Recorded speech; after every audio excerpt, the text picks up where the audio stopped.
In this video, I want to show you how to build your rainbow. So of course we start with base and then row 1, and from there up we'll just do row 2 and 3 and 4, and it's the same procedure, but let's just start with base and row 1 first. So as you can see, this is row 1 and the base, and you're going to pin the inside curve of the larger piece to the outside curve of the smaller piece. So let me just go ahead and show you what I mean by that. Of course, using right sides together, we're just going to start pinning.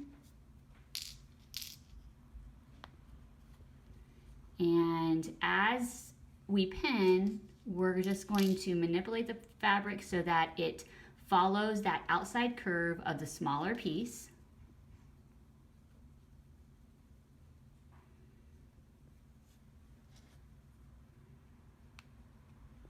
Just like so.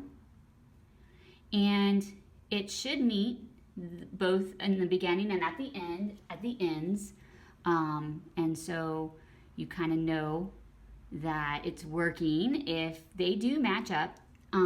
So now the next step is just to sew a 1/4 inch seam, 1/8 inch seam allowance on that.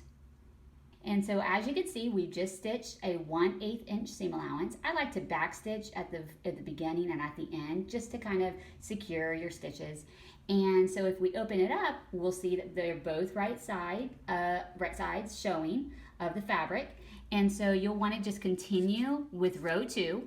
So again, this is the inside curve of row 2, the outside curve of row 1, and you will just begin pinning like you did with the base and row 1. Just pin against on that around that curve, and just continue with each row, and you'll get your rainbow.